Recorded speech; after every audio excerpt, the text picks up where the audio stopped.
What is going on, Toilet Tribe? It is George coming with you again for another one of our mid-season reviews. Today, we are doing the Washington Commanders offseason. We're going to talk about the moves that they've made this offseason, talk a little bit about how their season ended last year, and what to expect from them this year. With us, joining us today from Locked On Commanders is Mr. David Harrison. David, why don't you go ahead and introduce yourself, and we'll jump right into this. Yeah, so like you said, cover the Washington Commanders for the Locked On Podcast Network. Also cover the Commanders for Sports Illustrated's Fan Nation over there doing that. Been covering the NFL since 2015. This is my second year covering Washington. I've been covering the Buccaneers the entire time. So nice, absolutely nice. Good time to cover the Bucs. I mean, it's not the Bucs show, but lots going on over there in Tampa. So that's fantastic. There's lots going on in Washington as well.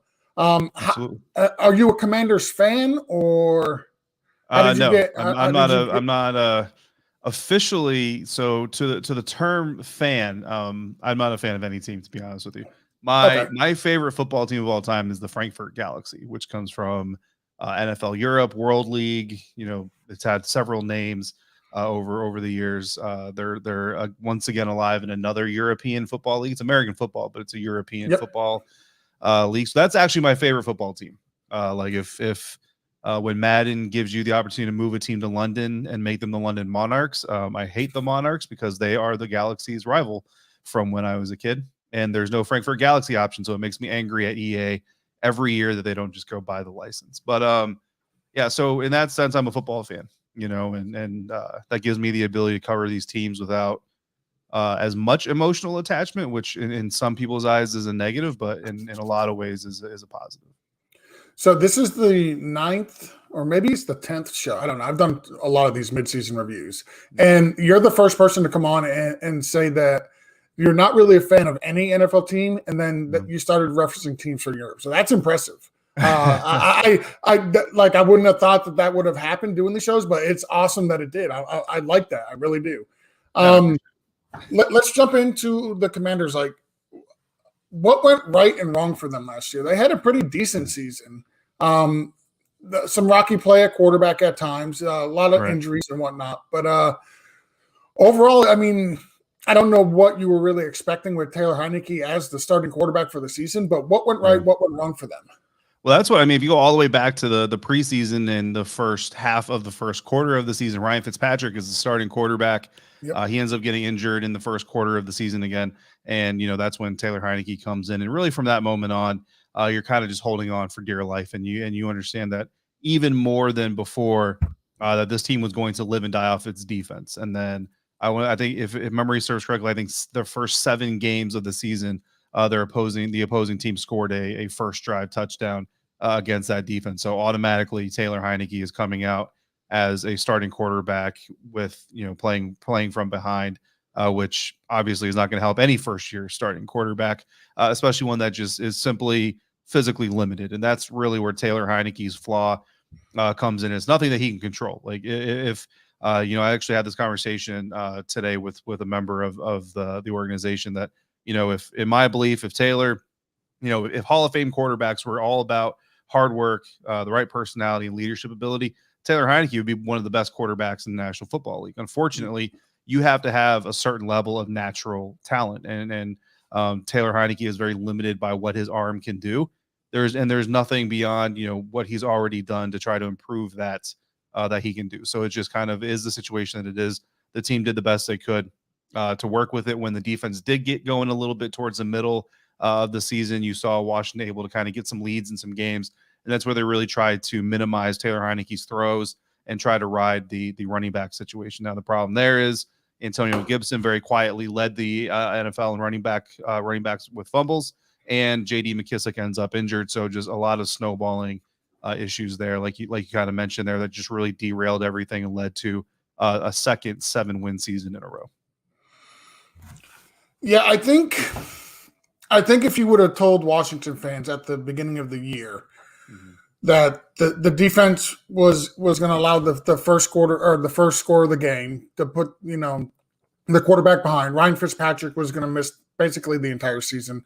And he was going to be the starting quarterback. I think 7 wins, like, because I know there was higher expectations. Like there was playoff expectations coming in, and that defense is when it's clicking and when it's on, that's a playoff ready defense. It absolutely is. It's star studded on that front 7.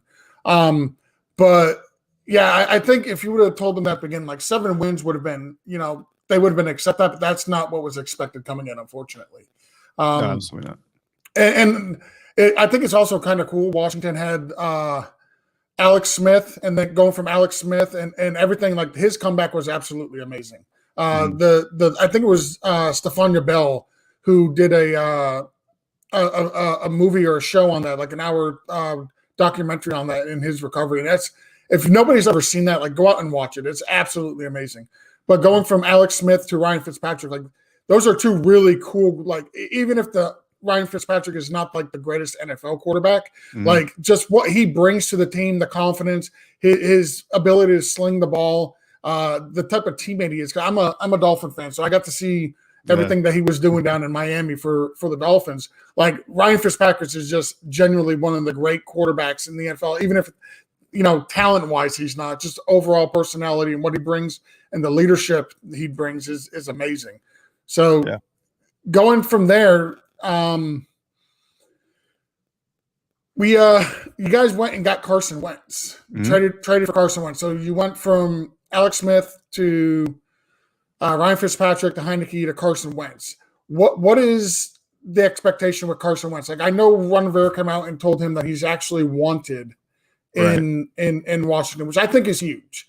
I don't think he ever felt wanted when he was in Indianapolis. At least that's the sense I got. But he's getting propped up pretty good from the coach. It seems like he's wanted there. What are the expectations on Carson Wentz?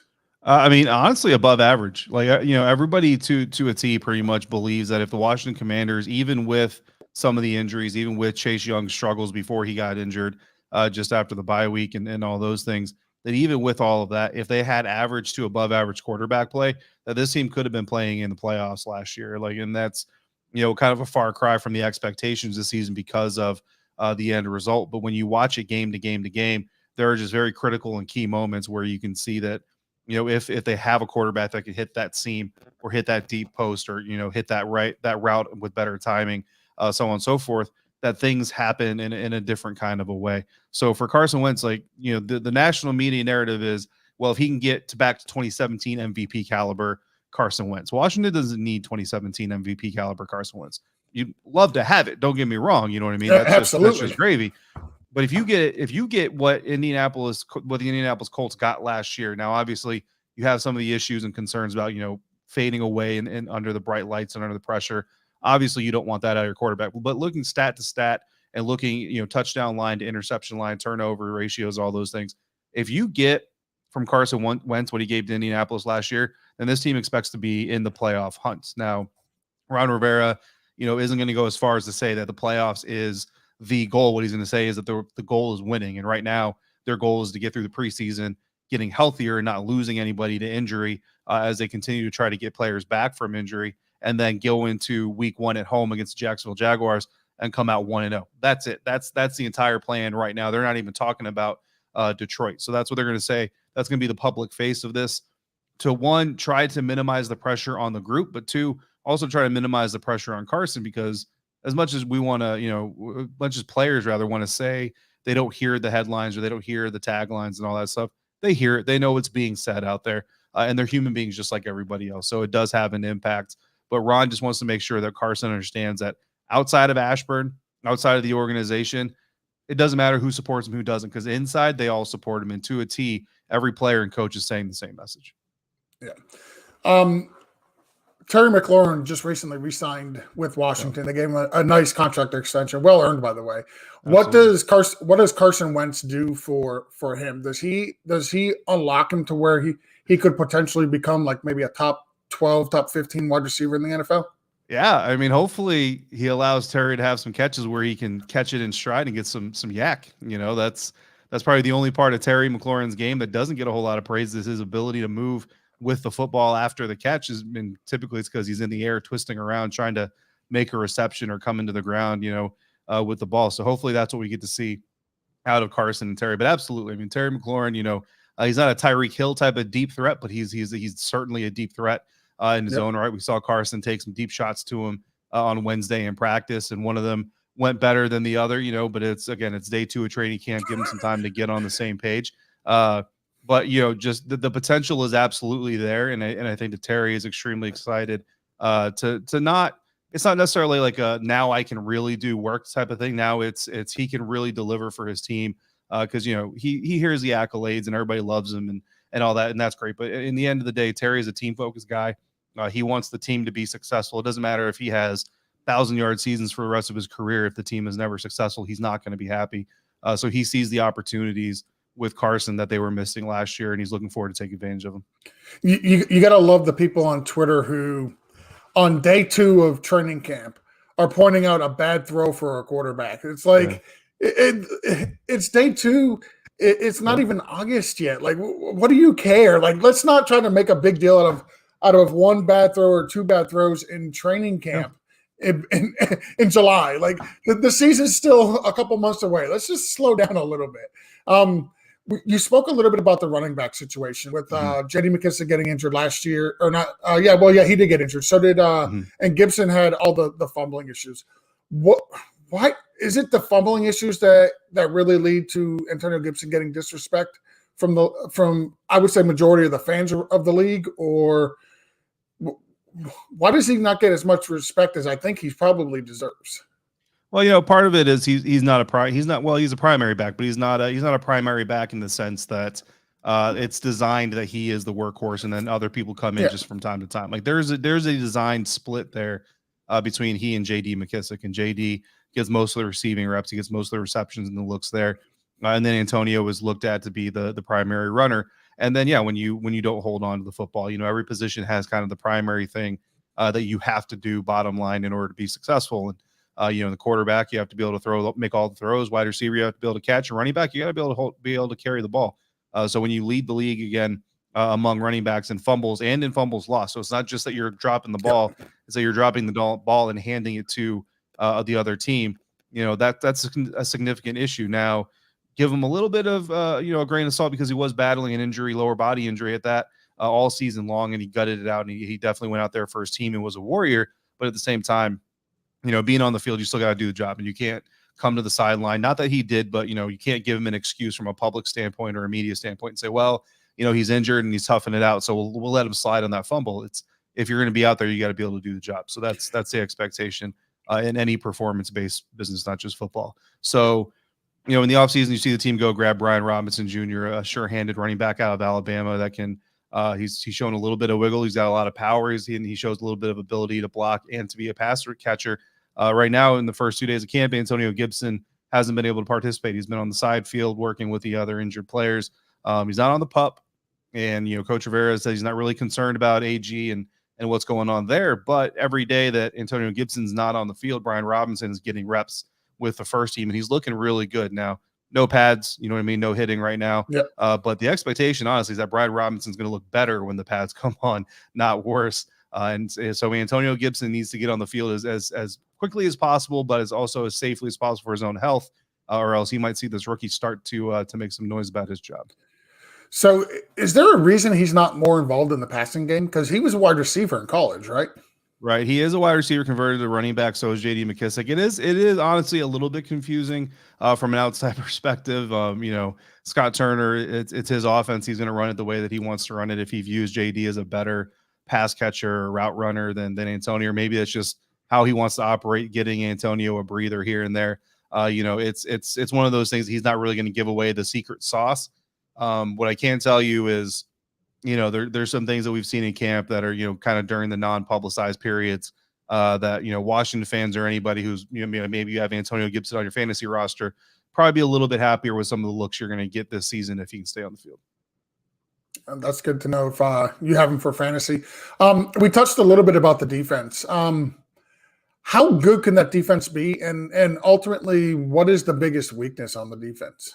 It can be top half of the league, top 12. I think last year, a lot of people were giving it like top 5, top 10 minimum type of talk. And even back then I said, top 15, top 12 is more realistic. I still kind of feel like that's where they can be. Chase Young is still recovering from that ACL, so that's going to be a big part of it, and whether he comes back. But in the meantime, James Smith-Williams is his backup, and now getting runs with the ones because of it as a starter.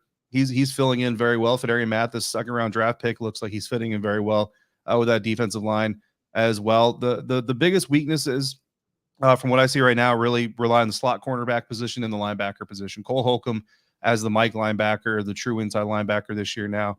He seems fine. I think his leadership style is good. I think he understands the defense. But really, it's Jamin Davis, first-round draft pick last year, coming into his second year. Didn't do well in his rookie season. He's acknowledged it. He said he's trying to learn from those lessons and move on. Jonathan Allen came to his defense on the first day when asked about Jamin, said he's got all the athletic ability in the world, which translates to now it's just a mental thing. It's understanding the game, reading the field properly, diagnosing it, and closing quickly. The good news is on day two, beautifully undercut route by Jamin.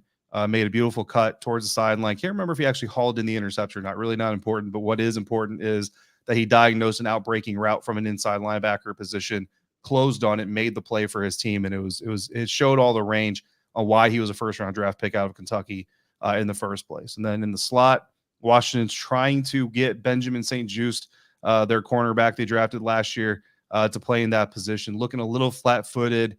When you see him match up against a guy like Curtis Samuel, you can tell he's pretty much he's very overmatched in the slot there, and a lot of these offenses are going to attack him with more agile, short area quickness type receivers. So if he can't figure out a way to get his feet moving a little bit better, he might have some struggles in that position, and they might be forced to move Kendall Fuller back inside like they tried to do last year. Curtis Samuel, that's somebody else that was injured, missed all the season last year, and he's an all-around weapon. Like I hate the phrase he's a Debo type player because let's face it, he's been doing it longer than Debo. Yeah, but there's only one Debo Samuel, right? Like, so I hate the comparison. Like, oh, he's this type of player, but he's an all around weapon. He was a weapon when he was in Carolina, and now he's a weapon. Hopefully, if he's healthy, how involved is he going to be for the Commanders, and how important is he to what they actually ultimately want to do? Yeah, if he's healthy, he's going to be involved everywhere. And I mean everywhere. Outside, inside, backfield, moving left to right, right to left, however you want him back, catching passes behind the line of scrimmage, down the field, intermediate, short area. Curtis Samuel, he truly is. He's a guy that can do it on every level of the offense. I always like to say that he's the kind of player, and Debo is another type of player, like you just mentioned. He creates 4 levels of defense. Typically you talk about the short, intermediate, and deep areas for a pass defense. Well, a guy like Curtis Samuel creates a 4th one. That's the backfield passing game. You can throw the ball to Curtis Samuel 3 yards, 5 yards behind the line of scrimmage, and if the defense isn't accounting for it, it's going to be a problem. So what that does to the defense, it not only stretches them down the field and vertically from sideline to sideline, but it also forces them a little bit to stay tethered to the line of scrimmage, which is really valuable when you have guys like Logan Thomas once he gets healthy, or John Bates, his backup, who's looked really good as a replacement. Then you also have De'Ami Brown, Terry McLaurin, who we've already talked about, and then the first-round draft pick, Jahan Dotson. They now have more room to play behind the linebackers in front of the safeties, or if those guys bite on crossing routes, posts, and stuff like that, you have the ability to get behind them today. There was a route combination that Washington ran in practice. Carson wasn't looking outside of the field, so he didn't see it, but Terry McLaurin had gotten behind the deep safety on the right side of the field and was wide open for a big play if Carson wasn't already going to the check down. So those types of things, once he sees that on film, that'll be something that he learns to watch for against opposing defenses down the road. And that's what a guy like Curtis Samuel does for your offense.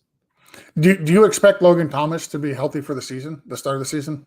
For the start of the season, I mean, I would like to, from the optimistic standpoint, I think that it's, barring a setback, I think there's definitely a potential there that Logan could be ready for the beginning of the season. I know that's his goal. I think probably he stays off the regular season pup, so he'll probably play in the first 4 weeks, if not right away week 1. I think a lot of that, honestly, though, also depends on just how well John Bates, Cole Turner, and whoever the other tight end they bring in, whether it be Curtis Hodges out of Arizona State or whoever they decide to keep on the roster after Antonio Gandy-Golden decided to retire today. If they're confident with those guys rolling forward against a team like the Jacksonville Jaguars, maybe the Detroit Lions in week 2, they may go ahead and give Logan Thomas a couple extra weeks to really get his feet under him before they push him out there. Yeah, I just found out that AGG retired.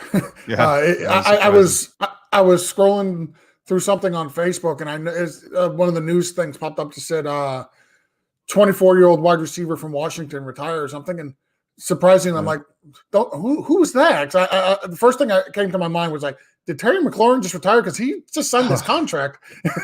and then I seen it was AGG. I'm like, okay. I'm like, he's going back to school. That's cool. I don't want to get into the nitty gritty on this, but I do have to ask, how much of a distraction is the whole Daniel Snyder stuff for the team? Or is it just he's got that stuff going on over there and the team is just doing what it's doing and it's not really affecting the team at all? I think from the player standpoint, it's not all that effective. You know what I mean? Or it's not all that impactful. Jonathan Allen said that he doesn't even pay attention to it. It's not his business. He worries about his business, which is to play football. And I think from a player standpoint, it's a great approach to have.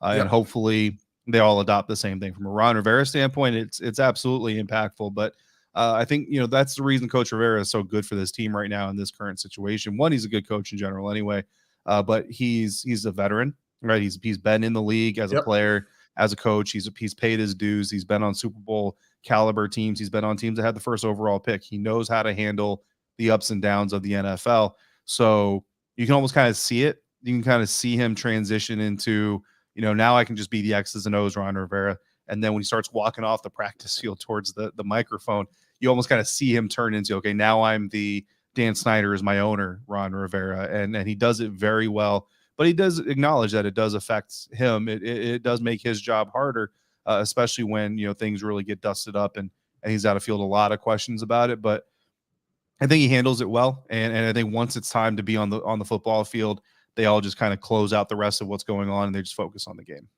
Yeah, that's how I thought it was, but like I'm not on the inside, so I don't know. So I like I said, I had to ask. You and I will tell you too. I mean, just while the topic is up, like talking to several team employees, candidly, like the work environment there is the ones that I've talked to anyway are very happy with the work environment as it is today.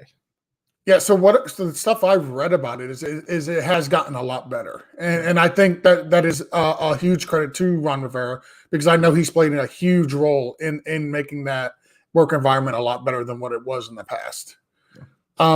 You touched a little bit on the Commanders draft picks that they had. How do you feel they did overall in the draft for the 2022 draft? Outside of not drafting a linebacker, I love what they did. I mean, and it's really hard because as much as I expected them to, I thought they needed to address linebacker position in the NFL draft. I don't know who I would give up. You start with the very first pick. Jahan Dotson out of Penn State was one of my favorite wide receivers throughout the draft process. I know he kind of fell off on some of the national boards, but the fact they were able to trade back from number 11, go to 16, add more draft capital to their pool to manipulate, and then still get a guy who can do everything that he can do. Now, the knock on Jahan coming into the National Football League, people weren't sure how he was going to hold up to NFL contact, especially at the line of scrimmage. Well, that's something that we haven't really been able to see yet because, again, we're in the non-contact phase of training camp and the offseason programs. Pads go on next week. Once the pads go on, guys like William Jackson III, guys like Kendall Fuller, they get to get a little bit more physical. They get to put hands on these guys a little bit. We'll see if Jahan Dotson has an issue getting off the line of scrimmage because once he gets off the line of scrimmage, the rest of it's smooth and fluid, and there's no concerns there. So we're still looking for that, but very excited for what we've seen so far. Cole Turner and Sam Howell is fifth-round draft picks, and I'm going to jump ahead a little bit, but those are absolute steals. Cole Turner has proven he's probably a third-round tight end in most classes, but because of some of the reputations that have gone on than some of the other guys, like the kid out of CSU, his name escapes me at the moment, he kind of fell down there. And then Sam Howell is a guy that, most people or a lot of teams had second-round draft picks on. His quarterback coach in North Carolina confirmed that with me, that he checked in with at least a dozen teams who all had second-round grades on Sam Howell, and we're all equally surprised that he was not getting drafted, yet they also didn't draft him. So interestingly enough, Brian Robinson Jr., the third-round running back, we already talked about him. I absolutely love what we've seen from him so far. Another media member today actually said he kind of looks like a young Adrian Peterson, but playing in a game that's more suited for that skill set. And if Brian can deliver on that comp a little bit, that's going to be really exciting. Federia Mathis, again, he's very big, a space eater, but when you look at him, the second round defensive tackle out of Alabama, I'll tell you right now, first time I saw him in person running around pads, that dude is nimble. He bends like Neo from the Matrix, and he is faster than anybody his size should be able to be. And then fourth round pick Percy Butler the safety, he does nothing but flash. Every single time you see a practice on the field, he is somewhere around the ball making a play. He made another one today. Should have been an interception, so he got a little bit of grief for dropping the ball. But I mean, this fourth round rookie is making a lot of noise, and I wouldn't be surprised to see him in some packages with the starting roster. And then even seventh round cornerback Christian Holmes, he makes a lot of good plays, a lot of solid plays. I think he's a very strong candidate to make this roster. And then Chris Paul, seventh round offensive lineman. Not a lot we can see from you at this point in time. So we'll have to wait till the pads go on again. And that's really when you get to see how the trench players really get going, especially on the offensive line. But so far, I mean, every single one of these guys looks like a very good investment for Washington. Yeah, I'm excited about Dotson. Like I agree with you. If he can beat the press coverage off the line, he'll be a hell of a pick. And yeah, if you can get even like Adrian Peterson light from Robinson, there's nothing to complain about there. Nothing at all. Because Adrian Peterson light is like a Hall of Fame running back. Because Adrian Peterson's one of the greatest of all time. So absolutely. I think I know the answer to this question, but I'm going to throw it out there anyway. Is there a pick that they made that you wish they didn't, and that they would have took someone else? Like I know you mentioned you wish they would have grabbed a linebacker, but you also threw a lot of praise on every pick that they did make. So yeah, exactly. That's the problem. Like I stand by. Like I think the linebacker should have been more prioritized for the team, but I don't. Who do you give up? Even for a guy like Nakobe Dean, who slipped, well beyond where everybody thought he would go and end up with the Philadelphia Eagles. I wasn't a first round Nakobe Dean guy, but I definitely wasn't a day 3 borderline Nakobe Dean guy. So, that was an interesting situation. But again, I don't want to give up a Federia Mathis for him. I don't want to give up Brian Robinson Jr. for him either. So that's the hard part. I guess the only one I might say is Sam Howell. I didn't have the same evaluation. Again, Coach Longo from North Carolina told me that he confirmed with a bunch of people that they had second round grades on him. And I'm the furthest thing from the quarterback whisperer that you're going to see in the National Football League. But I didn't see what other people necessarily saw in Sam Howell. Now, seeing him in person, I will tell you that the arm strength is every bit as advertised. First day of training camp, we saw him make an off-balance back foot throw, not just on his back foot, but falling backwards, threw it all the way across the formation to a running back that was in the flat and threw it on a rope. That was pretty impressive. Now, realistically, it's a 1-yard gain, but it's a very impressive 1-yard gain because of the arm talent. So the arm talent is there. If the mental acuity catches up with Sam as he comes into his NFL career, not year 1, maybe year 2, 3, something like that, he can start to make some noise.